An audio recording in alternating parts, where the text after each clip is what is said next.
वैष्णवांश्च श्रीरूपं साग्रजातं सहगण रघुनाथान्वितं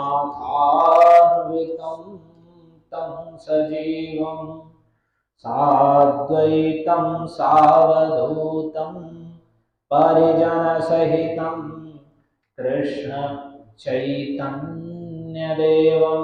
श्रीराधा कृष्ण पादान् सहगण ललिता श्रीविशाखान्वितांश्च हे कृष्ण करुणा सिंधो दीनबन्धो जगत्पते गोपेश गोपिकान्त राधाकान्त नमोस्तुते तप्त काञ्चन गौराङ्गी राधे वृन्दावनेश्वरी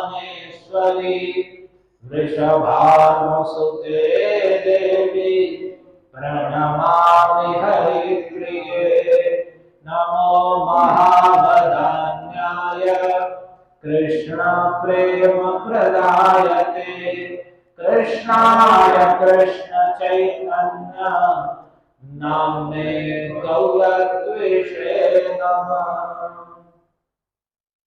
रामं रामानुजं सीतां भरतं भरतानुजं सुग्रीवं वायुसूनुं च प्रणमामि पुनः पुनः जय श्री कृष्ण चैतन्य प्रभु नित्यानंद श्री अद्वैत गदाधर श्रीवासादि गौर भक्त वृंद हरे कृष्णा कृष्णा कृष्णा हरे हरे हरे राम राम राम हरे हरे ओम नमो भगवते वासुदेवाय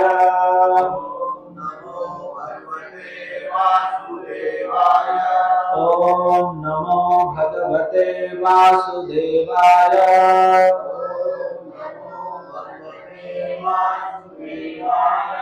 ओम नमो भगवते वासुदेवाय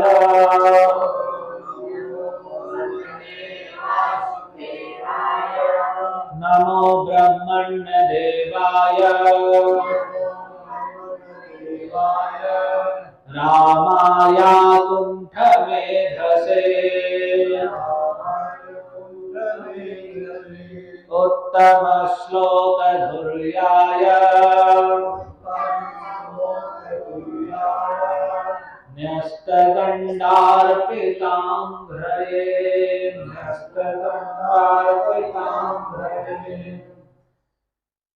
गुरुवर्धे त्यक्तराज्यो व्यचरदनुवनं पद्मपद्भ्यां प्रियायाः पाणिस्पर्शात् क्षमाभ्यां मुदितपथरुजो यो हरीन्द्रानुजाभ्यां वैरूप्याच्छूर्पणख्याः प्रियविरहर्षारोपितभ्रूविजृम्भत्रस्ताभिर्बद्धसेतुः खलदवदहनः कोसलेन्द्रोऽवतान्नः त्रस्ताभिर्बद्धसेतुः खलदवदहनः कोसलेन्द्रोऽवतान्नः योऽन्तः प्रविश्य मम वाचमिमां प्रसुप्तां सञ्जीवयत्यखिलशक्तिधरस्वधाम्ना अन्यांश्च हस्तचरणश्रवणत्वादीन् प्राणान् नमो भगवते पुरुषाय तुभ्यं स्थूलं प्रशिष्टाखिलदृग्वचांसि मे हरे कृष्ण।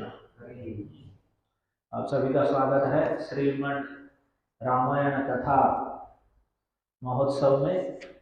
बड़े ही सुंदर समय में चैत्र मास के शुक्ल पक्ष में और बड़े ही सौभाग्य से हम सभी श्रीमद् रामायण श्रवण करने के लिए एकत्रित हुए हैं।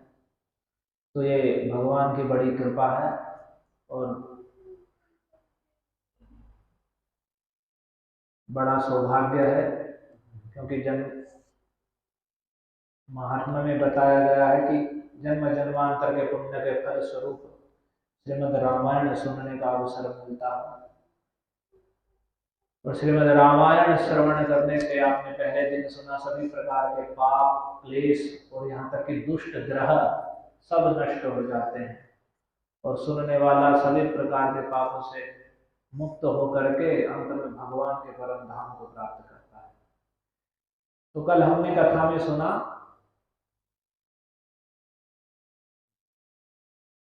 कि किस प्रकार से आपके स्मरण है क्या नाम था उन ऋषि का जिन्हें वन में लेने के लिए रोमपाद ऋषि ने वेश्याओं को भेजा था? कौन बता सकता उनका क्या नाम था? ऋष्यशृंग। ऋष्यशृंग विभांडक जी के पुत्र थे। ऋष्यशृंग श्रृंग श्रृंग जैसे श्रृंगी होता ना तो श्रृंग और ऋष्यशृंग उनका नाम था और वे विभांडक जी के पुत्र थे और वन में रहते थे। आपने सुना और किस प्रकार से उन्होंने पहले कभी अपने पिता के अलावा अन्य किसी पुरुष और किसी भी स्त्री को नहीं देखा था और वैश्याओं को प्रेरित करके राजा रोमपाद ने उन्हें अपने अंग देश में बुलाया था और उनके आते ही वहां वर्षा होनी प्रारंभ हो गई थी। आते ही उन्होंने अपनी कन्या शांता का विवाह उनके साथ कर दिया था। फिर सुमंत्र जी जब दशरथ जी से बातें कर रहे हैं तो उन्होंने बताया सुमंत्र जी ने कि सनत कुमार जी ने ऋषियों से कहा था कि इस प्रकार से वे ऋष्यशृंग को बुलाकर दशरथ नाम के प्रतापी राजा होंगे और वे उन्हें बुलाकर यज्ञ कराएंगे और उनके बड़े प्रतापी 4 पुत्र होंगे। तो आप इस बात को ध्यान में रख करके उन ऋष्यशृंग जी को यहाँ बुला लाइए और बुला करके उनके द्वारा यज्ञ कराइए, पुत्रेष्टि यज्ञ, जिसके द्वारा आपका जो अभीष्ट है सुंदर श्रेष्ठ संतानों को प्राप्त करने का वह सब पूरा हो जाएगा। तो दशरथ जी वहां गए, कुछ दिन वहां रुके और रुक करके उन्होंने रोमपाद जी से कह प्रार्थना की और ऋष्यशृंग जी से प्रार्थना करके उन्हें प्रसन्नता पूर्वक पत्नी सहित अपने अयोध्या में लेकर आ गए। अयोध्या में लाए और फिर वशिष्ठ जी से तो पहले तो उन्होंने अश्वमेध यज्ञ करने की इच्छा की थी कि मैं अश्वमेध यज्ञ करूंगा और फिर अश्वमेध यज्ञ के बाद पुत्रेष्टि यज्ञ करूंगा। तो जब अश्वमेध यज्ञ की बात आई तो महाराज दशरथ ने अपनी सभी पत्नियों के साथ यज्ञ की दीक्षा ग्रहण की कि यज्ञ जब तक यज्ञ होगा उस प्रकार नियम संयम पूर्वक रहना है। तो जो जो यज्ञ के लिए उनके लिए कर्तव्य थे उन सबको उन नियमों को ग्रहण करके महाराज दशरथ और उनकी पत्नियों ने दीक्षा ग्रहण की और बड़ी सुंदर तैयारी के साथ अश्वमेध यज्ञ का आयोजन किया गया। उसके विषय में हम थोड़ा सुनते हैं। जब यज्ञ की तैयारी हुई तो सभी वसंत ऋतु को बीतने पर सरयू नदी के उत्तर तट पर यज्ञ का स्थान बनाया गया। वही नहीं कि वही महल में यज्ञ हुआ, अलग से स्थान सरयू नदी का उत्तर तट एक विशाल भूखंड देख करके वहां यज्ञ का तैयारी की गई। तो वहां वर्णन है वसंत ऋतु बीत जाने पर जब दूसरा वसंत आया, 1 वर्ष का समय पूरा हो गया, उस समय दीक्षा लेने के लिए यज्ञ की दीक्षा लेने के लिए वशिष्ठ जी के पास गए और उनसे बात कही कि अब आप हमारा यज्ञ प्रारंभ कराइए और किसी भी प्रकार से उसमें ब्रह्म राक्षस आदि विघ्न न डालें, ऐसा उपाय कीजिए। और कहा कि आप मेरे अकारण हितैषी हैं, गुरु हैं, परम महान हैं और ये जो यज्ञ का भार है ये आप ही कृपा करके वहन कर सकते हैं। तो वशिष्ठ मुनि प्रसन्न हुए, उन्होंने कहा ठीक है, तुमने जो प्रार्थना की है मैं उसे पूरा करूंगा। तो वशिष्ठ जी ने यज्ञ संबंधी कर्मों में जितने भी निपुण और यज्ञ विषयक शिल्प कर्म में जितने भी कुशल लोग थे, परम धर्मात्मा बूढ़े ब्राह्मणों और यज्ञ कर्म समाप्त होने तक उसमें सेवा करने वाले सेवकों, देखिए यज्ञ के लिए क्या क्या आवश्यक है, विशाल यज्ञ है, बड़ा सुंदर तरीके से वर्णन है कैसे वह अश्वमेध यज्ञ होगा। पहले तो यज्ञ का घोड़ा छोड़ दिया गया जो 1 वर्ष में घूमकर जिसे वापस आना है, तो यज्ञ का घोड़ा छोड़ दिया गया। तो उसके और ये सब कार्य वहां यज्ञ के लिए प्रारंभ किए गए। तो उसमें सभी लोग बूढ़े श्रेष्ठ धर्मात्मा ब्राह्मण, यज्ञ समाप्त होने तक उसमें सेवा करने वाले सेवक, शिल्पकार, बढ़ई, भूमि खोदने वाले, ज्योतिषी, कारीगर, इष्टिका, यानी उस समय भी ईंटें विद्यमान थी, चाहे विभिन्न प्रकार की हो। ऐसा नहीं है जैसे आज जाने इतिहास में इतने वर्ष पहले ईंट बनी, पहले तो ईंटें थी नहीं, सब वस्तुएं थी अपनी आवश्यकता के अनुसार। कोई भी वस्तु का प्रचलन तब होता है उसकी आवश्यकता बढ़ जाती है। या तो उस समय भी उन्होंने कहा कई हजार ईंटें लाई जाएं और राजाओं के रहने के योग्य, जो सभी राजा बुलाए जाएंगे अतिथि के रूप में, उनके रहने योग्य सब उपकरणों से युक्त सुंदर सुंदर रहने के लिए महल बनाए जाएं।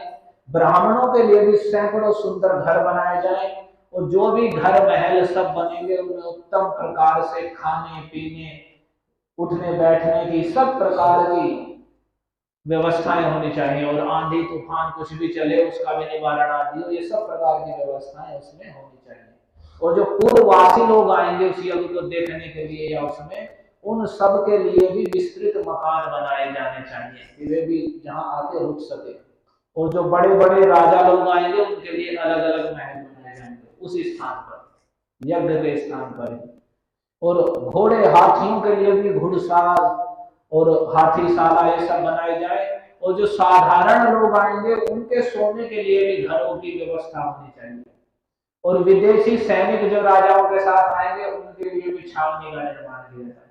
बड़े स्तर पे यह हो रहा है, आप समझ सकते हैं महाराज दशरथ कितना विशाल यह हो रहा हो। और जो भी घर बनाए जाए खाने पीने की प्रचुर सामग्री हो, मनोवांछित सारे पदार्थ सुलभ होने चाहिए, सभी नगर वासियों को सुंदर अन्न भोजन के लिए होना चाहिए। यज्ञ का एक सबसे बड़ा अंग है, हरे कृष्णा, यज्ञ का एक सबसे बड़ा अंग है, यज्ञ में अन्न आदि का भोजन था। जो भी कोई व्यक्ति उसमें आए तो सबके लिए पर्याप्त भोजन उपस्थित होना चाहिए। ऐसा नहीं है कि भोजन आदि से रहित केवल यज्ञ हो रहे हैं और उसमें कोई आया उसे खाने पीने के रहने के लिए कोई नहीं है। तो जहां भी यज्ञ हो या बड़ा कार्यक्रम हम कर रहे हैं तो वहां अवश्य ही आयोजकों का एक कर्तव्य होता है कि वे कोई अगर उस कार्यक्रम में आए कथा आदि श्रवण करने के लिए तो उनके रहने और भोजन आदि की व्यवस्था की उन्हें पहले से ही व्यवस्था रखनी चाहिए। तो उन्होंने कहा कि देखो सभी प्रकार के, महाराज दशरथ जो अश्वमेध यज्ञ कर रहे हैं, सब प्रकार के नगरवासियों के सुंदर अन्न का भोजन होना चाहिए और सभी का, जो भी व्यक्ति है सबका विधिवत सत्कार किया जाना चाहिए, किसी की भी अवहेलना नहीं होनी चाहिए। ऐसी व्यवस्था होनी चाहिए जिससे सभी वर्ण के लोग भली भांति सत्कृत हो और सम्मान प्राप्त करें। सभी वर्ण के लोग काम और क्रोध के वशीभूत होकर किसी का भी अनादर नहीं होना चाहिए।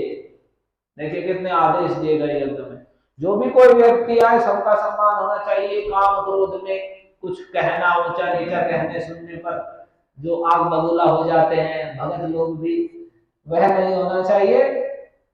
तो यहाँ विशेष रूप से कह रहे हैं बिल्कुल अपने काम क्रोध के भाव को दबा करके सबको किसी प्रकार से किसी का अनादर नहीं होना चाहिए, सबका आदर होना चाहिए। और जो शिल्पी यज्ञ कर्म करने वाले हैं उन सब के लिए भी रहने सुंदर व्यवस्था होनी चाहिए। और जो सेवक या कारीगर हैं उन्हें धन और भोजन द्वारा सम्मानित होने चाहिए, क्योंकि वे सब परिश्रम पूर्वक कार्य करते हैं। उनका किया हुआ सारा कार्य सुंदर ढंग से संपन्न होता है। यदि वे ढंग से कार्य करेंगे तो सुंदर ढंग से कार्य संपन्न होगा। तो जितने भी सेवक या कारीगर जो भी उस यज्ञ के कर्मों में रहेंगे उनको धन और भोजन द्वारा सम्मान दिया जाना चाहिए। उनका कोई काम बिगड़ने नहीं पाता, अगर तुम लोग प्रसन्नचित होकर ऐसा ही करो। यदि वे सेवक लोग और जितने कारीगर हैं किसी यज्ञ या किसी आयोजन कथा आदि में, वे सब अच्छे से टेंट लगाने वाले हैं, साउंड वाला है और जो भी कोई है, वे सब अपने अपने कार्य को अच्छे से करेंगे तो आयोजन सफल होगा और कार्य नहीं बिगड़ेगा। इसलिए उनका भोजन धन आदि से सुंदर सत्कार होना चाहिए।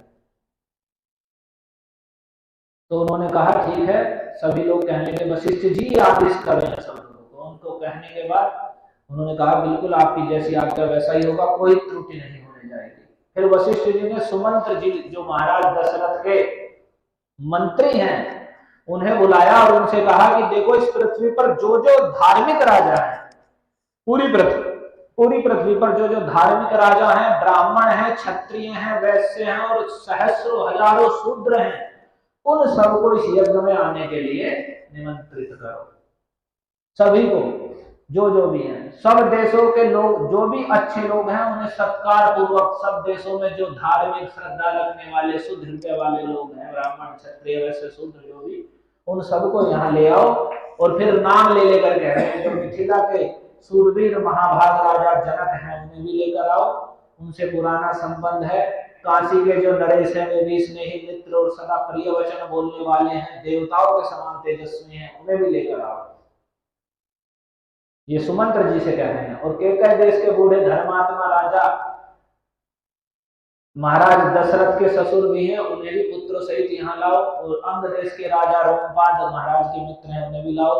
और कौशल राज भानुमान को भी लाओ। मगध देश के राजा प्राप्तिज्ञ, उन्हें भी लेकर आओ। इस प्रकार से जो जो भी श्रेष्ठ राजा गण हैं पूर्व के देश है, सिंधु सोवीर सौराष्ट्र आदि सब देशों को यहाँ निमंत्रण दो। दक्षिण भारत के भी जितने भी राजा हैं उन्हें भी आमंत्रित करो। भूतल पर जो जो नरेश महाराज के प्रति स्नेह रखते हैं उनको, उन सबको, उनके सेवकों को, उनके सगे संबंधियों को, सबको यज्ञ में बुलाओ। जो जो भी महाराज दर्शन के प्रति स्नेह रखते हैं उन सबको सेवकों सहित, उनके रिश्तेदारों सहित बुला कर ले आओ। तो महाराज की आज्ञा से सभी दूतों को भेजो और सबको बुलावा भेज दो। ऐसा कहते ही सुमंत्र जी ने अच्छे पुरुषों को, राजाओं को बुलाने जाने के लिए आदेश दिए, जो अच्छे पुरुष थे, जो बोलने में कुशल थे। कहीं ऐसा ना हो कि हम निमंत्रण देने गए, कथा आदि के लिए कहने, और हम ऐसे, हम कहने वाला ही ऐसा बोल के आ गया कि वो जो आने वाला वही ना आए। तो इसलिए जो अच्छे लोग हैं, यानी जो व्यवहार भी अच्छा करना, बोलना अच्छा जानते हैं और मृदु और कोमल शब्दों में और मीठे वाणी बोलकर सबको निमंत्रित कर सके, उन ऐसे लोगों को उन्होंने भेजा। और वशिष्ठ मुनि की आज्ञा से सुमंत्र जी स्वयं ही जो विशेष राजा हैं, मुख्य मुख्य राजा हैं, उन्हें बुलाने के लिए स्वयं गए। इसी प्रकार जो सेवक नियुक्त गए थे सबने अपना अपना कार्य संपन्न किया, वशिष्ठ जी को सूचना दी और इससे वशिष्ठ जी बड़े प्रसन्न हुए और उन्होंने कहा, देखो भद्र पुरुषों, किसी को जो कुछ देना हो उसे अवहेलना या अनादर पूर्वक नहीं देना चाहिए। ये बड़ी महत्वपूर्ण, क्योंकि अनादर पूर्वक दिया हुआ दान दाता को नष्ट कर देता है, इसमें संशय नहीं। अवज्ञया न दातव्यम कस्यचित् लीलयापि वा अवज्ञया कृतं हन्यात् दातारं नात्र संशयः। अरे अवज्ञा से नहीं देना चाहिए। जब हमें किसी को देना है, कथा आदि में या किसी भी कार्य, हमें किसी को कुछ वस्तु देनी है तो आदर पूर्वक देनी चाहिए, दान विशेष कर देना है। अवज्ञा से, अवहेलना से, दुखी होकर दिया हुआ दान दाता को नष्ट करता है, इसमें संशय नहीं। तो जो भी जितना भी देना है प्रसन्नता से देना चाहिए। तदंतर कुछ दिनों के बाद महाराज दशरथ के लिए बहुत से रत्नों की भेंट लेकर राजा लोग अयोध्या में आए। सभी राजा लोग आए तो सभी सुंदर सुंदर भेंट लेकर आए। तो वशिष्ठ जी ने बताया कि देखो सभी राजा लोग आए हैं, सबका सत्कार किया गया है, आप दशरथ जी आप भी सावधान होकर यज्ञ की तैयारी कीजिए और आप भी यज्ञ मंडप के समीप चलिए। वहां सभी इच्छित वस्तुएं एकत्रित कर ली गई हैं और यह मंडप इतना शीघ्र बनाया गया, इतनी जल्दी यह कार्य हुआ, उसके विषय में कहें मानो संकल्प से ही बन गया। इतना विशाल कार्य है, विश्व भर के राजा लोग आएंगे, अति शीघ्र वह मंडप, रहने आदि की सारी व्यवस्थाएं कर दी। आप समझ सकते हैं कितने कारीगर, कितने शिल्पी, कितने सेवक उसमें लगे हुए हैं। और मुनिवर वशिष्ठ और ऋष्यशृंग, अब मुख्य ये हो गए यज्ञ कराने वाले महाराज वशिष्ठ जी और ऋष्यशृंग जो मुनि आए हैं, दोनों के आदेश से शुभ नक्षत्र वाले दिन राजा दशरथ को यज्ञ के लिए राजभवन से चलने के लिए कहा। तो शुभ नक्षत्र में राजा दशरथ यज्ञ के लिए राजभवन से निकले और तब वशिष्ठ आदि सभी श्रेष्ठ जो ब्राह्मण थे यज्ञ मंडप में जाकर उन्होंने ऋष्यशृंग जी को आगे किया। ऋष्यशृंग जो है उन्हें आगे करके, क्योंकि वे यज्ञ की विधियों के बड़े मर्मज्ञ हैं और शास्त्र की विधि के अनुसार यज्ञ कर्म आरंभ किया और महाराज अवध नरेश दशरथ जी ने पत्नी सहित यज्ञ की वहां दीक्षा ली। इधर वर्ष पूरा होने पर यज्ञ संबंधी अश्वभूम पूरी पृथ्वी पर भ्रमण करके जो अश्वमेध यज्ञ था, जो यज्ञ का घोड़ा छोड़ा जाता था, वह लौटकर वापस वहीं आ गया और सरी नदी के उत्तर तट पर यज्ञ प्रारंभ हुआ और सभी ऋषि उसमें आगे करके यज्ञ करने लगे। उचित रीति से जितने भी वेद के विधि विधान है, किस समय कौन सी कर्म कौन सी क्रिया की जानी चाहिए, वे सब शास्त्र की विधि को करते हुए, इसको स्मरण रखते हुए कि क्या किस समय कौन सी क्रिया किस विधि से किस मंत्र से कैसे होनी है, उनको करके सारे ऐसे कार्य करने हैं। इससे आप ये आप समझ ही सकते हैं कि ये यज्ञ आदि जो कर्म है कितने विशाल हैं और कितने इन्हें करना कितना दुष्कर है। इसलिए कहा गया कि कलयुग में ये चीजें संभव नहीं है। हम यदि करना भी चाहेंगे नहीं कर सकते हैं। वैसे जो इतने श्रेष्ठ वशिष्ठ और ऋष्यशृंग जैसे श्रेष्ठ ब्राह्मण हैं और महाराज दशरथ जैसे और धन आदि प्रचुर मात्रा में वहां उपस्थित है और सभी शुद्ध हृदय से लगे हुए, तब वे कर्म सफल होते हैं। यदि उनमें थोड़ी भी त्रुटि होती है, तो कल आपको बताया था कि थोड़े से मंत्र के उच्चारण में भी थोड़ी त्रुटि होती है तो वे कर्मों के फल विपरीत भी हो जाते हैं कोई अथवा नहीं मिलते। तो उन्होंने जितने भी अश्वमेध अंग के कर्म विशेष थे, प्रवर्ग्य का शास्त्र के अनुसार संपादन करके इष्ट विशेष का भी शास्त्र के अनुसार अनुष्ठान किया और सभी प्रकार के कर्म किए। देवताओं का पूजन किया, ध्यान पूर्वक प्रातः सवन आदि सवन किया और सभी देवताओं को हविष्य का भाग अर्पित किया और फिर जो जो शास्त्र के कर्म थे, प्रातः सवन, मध्यम दिन सवन और तृतीय सवन, वे सब विधिवत संपादन किए गए और वहां ऋष्यशृंग आदि महर्षियों ने अभ्यास कला से सीखे गए अक्षरों से युक्त स्वर और वर्ण से संपन्न मंत्रों द्वारा सभी श्रेष्ठ देवताओं का आवाहन किया। बिल्कुल जो अभ्यास काल में जो सीखे गए एक एक अक्षर और वर्ण आदि की मात्रा का ध्यान रखते और भली भांति उन मंत्रों के द्वारा देवताओं का आवाहन किया। वे सब के सब मधुर मनोरम साम गान लय में गाए हुए आह्वान मंत्रों द्वारा देवताओं का आवाहन करके होताओं ने उन्हें योग्य योग्य हविष्य भाग अर्पण किए। उसमें भी अभी तो एक ही ब्राह्मण ढूंढने भारी हो जाते हैं, नहीं तो उसमें अलग अलग रहते हैं।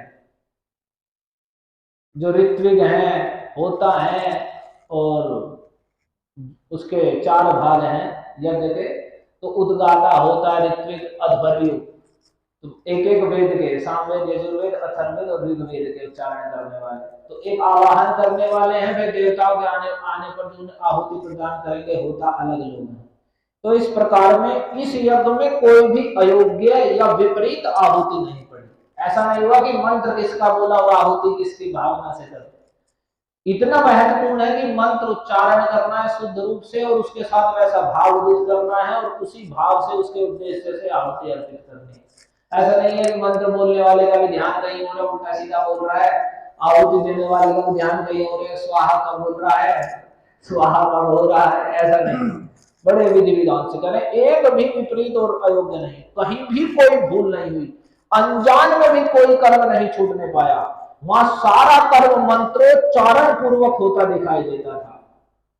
कोई भी कार्य सूखा नहीं, हर एक कार्य का एक मंत्र है कर्म में, तो एक एक मंत्र के द्वारा एक एक कार्य होता था। महर्षियों ने सभी कर्म क्षेमयुक्त और निर्विघ्न पूरे किए। उन यज्ञ के दिनों में कोई भी ऋत्विक, कोई भी पुरोहित ऐसा नहीं था जो थका मांदा हो या भूखा प्यासा हो। कोई भी ब्राह्मण ऐसा नहीं था वहां जो विद्वान न हो या जिसके 100 से कम शिष्य या सेवक रहे। मतलब एक एक ब्राह्मण के जो सेवक थे या शिष्य थे, 100 शिष्य थे एक ब्राह्मण के, और कोई भी ऐसा नहीं था जो विद्वान ना हो उसमें जो थे। और उस यज्ञ में प्रतिदिन ब्राह्मण भोजन करते थे और अन्य लोग भी, ब्राह्मण, क्षत्रिय, वैश्य और शूद्रों को सभी को भोजन उपलब्ध होता था। तापस और श्रवण, तपस्वी और श्रवण जो सन्यासी आदि हैं, वे भी सब लोग वहां आते थे। बूढ़े, रोगी, स्त्रियां, बच्चे भी यथेष्ट भोजन पाते थे। भोजन भंडार चला हुआ था, सभी लोग आकर वहां भोजन पाते थे। और भोजन कैसा होता था? ऐसे नहीं कि बस कढ़ी चावल बना दी और बस बस जैसे तैसे करके कर दो। अरे भोजन इतना स्वादिष्ट होता था कि निरंतर खाते रहने पर भी किसी का मन नहीं भरता था। इतना स्वादिष्ट भोजन कि खाते जा रहे हैं, पेट भर गया है लेकिन मन नहीं भर रहा है कि बस खाते जाओ खाते जाओ। अन्न दो, नाना प्रकार के वस्त्र दो, अधिकारियों की ऐसी आज्ञा पाकर कार्यकर्ता लोग बारंबार ऐसा करते थे। बार बार यही वहां ध्वनि होती रही, और अन्न लाओ, वस्त्र लाओ। केवल अन्न ही नहीं, जो भी आ रहा है उसे वस्त्र आदि जो आवश्यक वस्तु है उसे प्रदान की जा रही है। इस प्रकार से वहां अन्न के बहुत से पर्वतों जैसे ढेर दिखाई देते थे। उस यज्ञ में अनेकों देशों से आए हुए स्त्री पुरुष अन्न पान द्वारा भली भांति तृप्त किए जाते थे। उस यज्ञ को देखने के लिए भी कितने देश विदेश से लोग आ रहे थे। श्रेष्ठ ब्राह्मण भोजन विधिवत बनाया गया है, बहुत स्वादिष्ट है, ऐसा कहकर अन्न की प्रशंसा करते थे। और भोजन करके उठे हुए लोगों के मुख से सदा राजा यही सुनते थे कि हम लोग बहुत तृप्त हो गए हैं, आपका कल्याण हो। एक भी ऐसा नहीं कहता था कि हमारी लाइन में तो रसगुल्ले का बारी आई नहीं, दूसरे को खिला दिया, हमारी ओर तो आया नहीं। ऐसा नहीं, जो भी थे सब तृप्त होकर उठते थे और कहते थे हम तृप्त हो गए हैं, सब कुछ सब प्रकार से आपका कल्याण हो। इस प्रकार सुंदर आभूषणों से युक्त पवित्र लोग दूसरों को भोजन अर्पित करते थे। और सभी ने मणिमय कुंडल धारण कर रखे थे।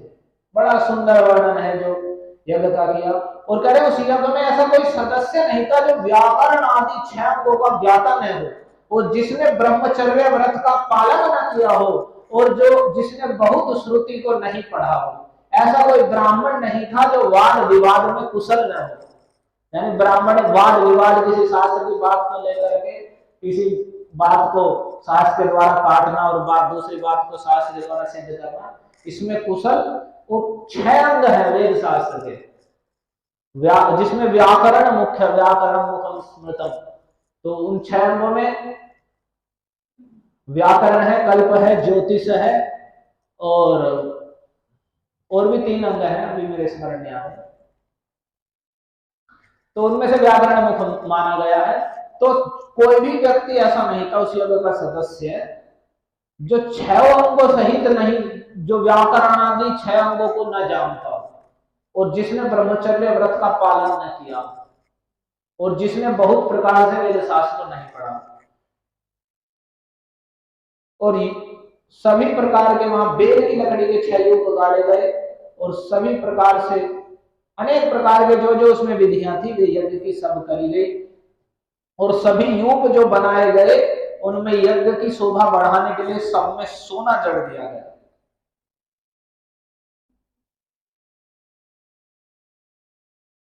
उन्हें वस्त्रों से ढक दिया गया और पुष्प और चंदन से उनकी पूजा की। जैसे आकाश में सप्तर्षियों की शोभा होती है, उसी यज्ञ मंडप में दीप्तिमान यूप उसी प्रकार से सुशोभित होते थे।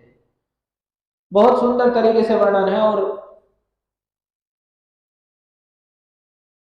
सभी प्रकार से वहां उस यज्ञ में सभी लोगों का महत्व था। सभी रानियों को वहां बुलाया गया, और महाराज दशरथ की सभी जो मुख्य, जो कौशल्या, सुमित्रा, कैकेयी, ये मुख्य रानियां थी। और अन्य भी क्षत्रिय जातियां, वैश्य जातियां और शूद्र जातियां जो भी स्त्रियां थी, उन सब के द्वारा अस्वादि का स्पर्श कराया गया।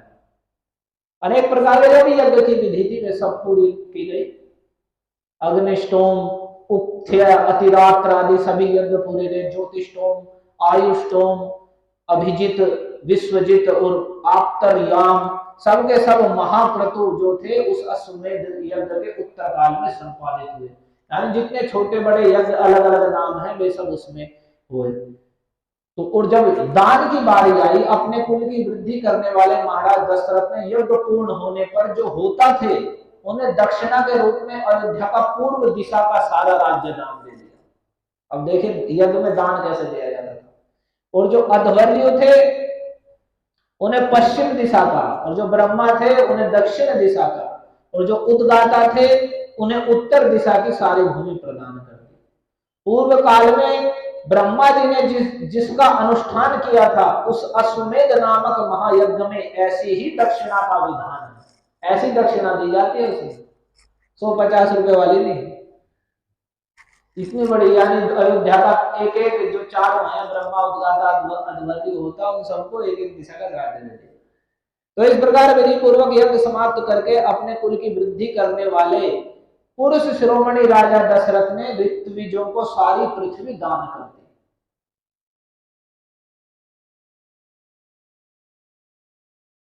लेकिन जब उन सबको दान कर दिया तो वे सब कहने लगे कि आप अकेले ही इस पृथ्वी की रक्षा करने में समर्थ हैं, हम इसका पालन नहीं कर सकते, हमें हमारा इस भूमि से कोई प्रयोजन नहीं है। हम तो ब्राह्मण हैं, सदा वेदों के स्वाध्याय में ही लगे रहते हैं, हमें भूमि का पालन हमसे नहीं हो सकता, इसलिए अतः आप हमें यहाँ इस भूमि का कुछ निष्क्रिय मूल्य ही दे दें, यानी इसके भूमि के बदले आप हमें कुछ वैसे ही धन दे दें, हम भूमि का पालन करना हमारे बस की नहीं। तो नृपश्रेष्ठ मणि, रत्न, सुवर्ण, गायें, जो कुछ यहाँ उपस्थित है वही हमें दक्षिणारूप दे दीजिए, हमें धरती से कोई प्रयोजन नहीं। ब्राह्मणों के ऐसा कहने पर राजा ने उन्हें 10 लाख गायें प्रदान की, 10 करोड़ स्वर्ण मुद्रा और उससे चौगुनी यानी 40 करोड़ रजत मुद्रा, चांदी की मुद्राएं प्रदान की। उस समय ऋत्विजों के साथ होकर वह सारा धन ऋष्यशृंग और मुनिवर वशिष्ठ जी को वह अर्पित कर दिया गया। तदंतर सभी ब्राह्मणों में वह धन बांट दिया गया और महाराज दशरथ ने जाम्बुनद स्वर्ण की 1 करोड़ मुद्राएं बांटी। स्वर्ण के भी बहुत भेद हैं जो शास्त्रों में बताए गए हैं, उसमें जाम्बुनद स्वर्ण श्रेष्ठ माना जाता है। तो सारा धन दे देने के बाद जब कुछ नहीं बच रहा था, जो धन वहां उपस्थित था सारा दे दिया महाराज दशरथ। तब एक दलित ब्राह्मण ने आकर राजा से धन की याचना की, तो उस समय रघुकुल नरेश ने अपने हाथ का उत्तम आभूषण उतारकर उन्हें दे दिया।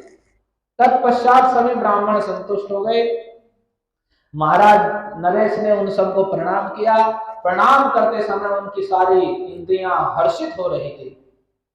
उन्हें ब्राह्मणों ने अनेक प्रकार के आशीर्वाद दिए और राजा दशरथ मन में बड़े प्रसन्न हुए। उनका वह यज्ञ सभी पापों का नाश करने वाला और स्वर्ग लोक पहुंचाने वाला था। और साधारण राजाओं के लिए, देखिए उस समय त्रेता युग में यज्ञ कर्म ही प्रधान है।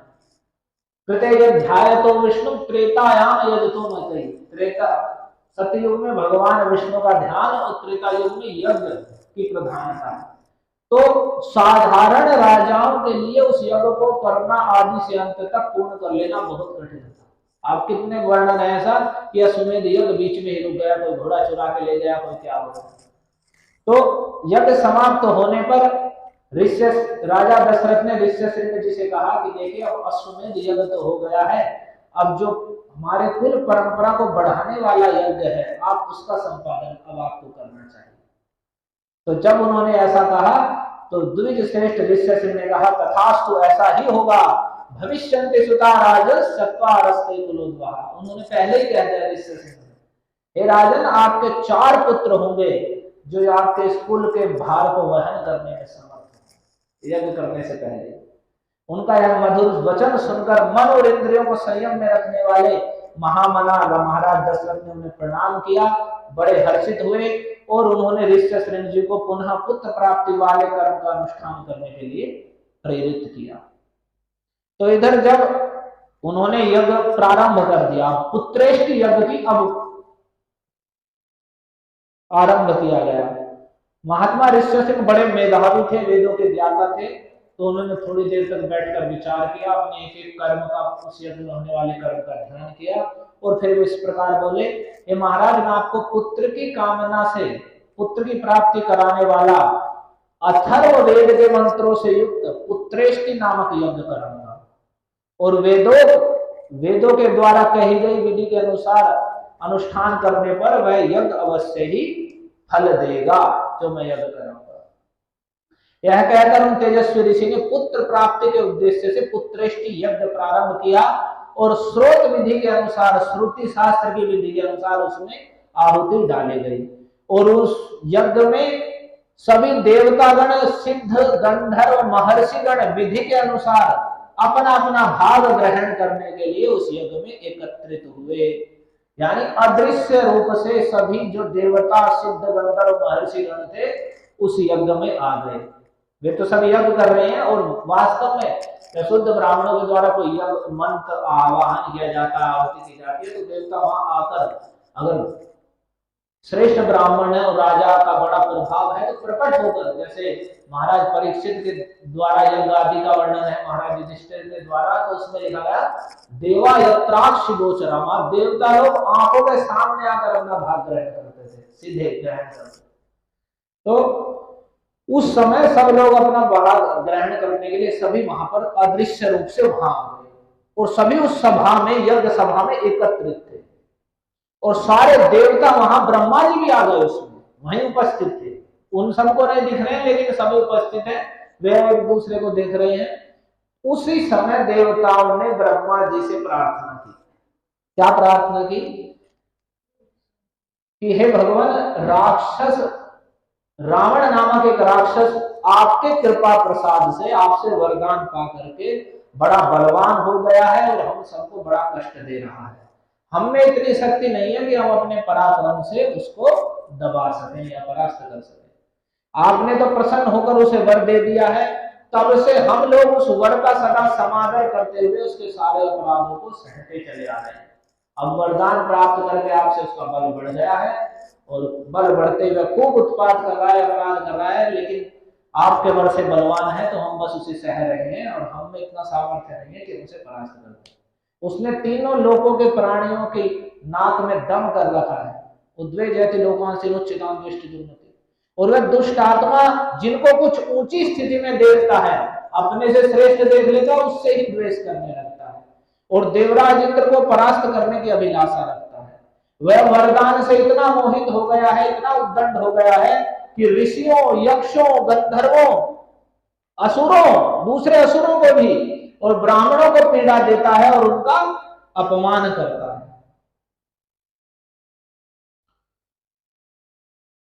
सूर्य उसको ताप नहीं पहुंचा सकते, इतना प्रभाव कर लिया उसने, सूर्य से ताप नहीं पहुंचा सकते, वायु उसके पास जोर से नहीं चलती, और जिसकी उत्ताल तरंगें सदा ऊपर नीचे होती रहती हैं, वह समुद्र भी रावण को देखकर भय के मारे स्तब्ध सा हो जाता है, उसमें भी कंपन नहीं होता, इतना बलवान है वह। राक्षस देखने में भी बड़ा भयंकर है, उस समय महान भय प्राप्त हो रहा है। हे भगवान, आप उसके वध का कोई न कोई उपाय अवश्य निकालिए। ये सभी देवता लोग ब्रह्मा जी से प्रार्थना कर रहे हैं। तो जब सब देवताओं के ऐसा कहने पर ब्रह्मा जी कुछ सोचकर बोले, देवताओं लो, इस दुरात्मा के वध का उपाय मेरी समझ में आ गया। उसने वर मांगते समय मुझसे यह बात कही थी कि मैं गंधर्व, यक्ष, देवता तथा राक्षसों के हाथ से न मारा जाए, और मैंने भी तथास्तु कहकर उसकी प्रार्थना स्वीकार कर ली। रावण ने एक वरदान मांगा था कि गंधर्व, यक्ष, देवता और राक्षस इनके द्वारा न मारा जाए, क्योंकि वह मनुष्य को तो बहुत तुच्छ समझता था, इसलिए उनके प्रति अवहेलना होने के कारण उसने उनसे अवध्य होने का वरदान नहीं मांगा। मनुष्य को तो समझता था कि कहां बच गई है मेरे सामने टिकना, जब देवता ने टिकते। अब ब्रह्मा जी ने कहा, तो इसलिए अब मनुष्य के हाथ से ही उसका वध होगा, मनुष्य के अलावा दूसरा कोई उसके मृत्यु का कारण नहीं। उनकी बात सुनकर सभी देवता ऋषि प्रसन्न हुए। फिर उसी समय महान तेजस्वी, संपूर्ण जगत के स्वामी भगवान विष्णु भी मेघ के ऊपर स्थित हुए सूर्य की भांति गरुड़ पर सवार होकर उसी समय वहां आ गए। और जब वे आए तो उनके शरीर पर सुंदर पीतांबर सुशोभित हो रहा था, और हाथों में शंख, चक्र, गदा और कमल आदि शोभा पा रहे थे।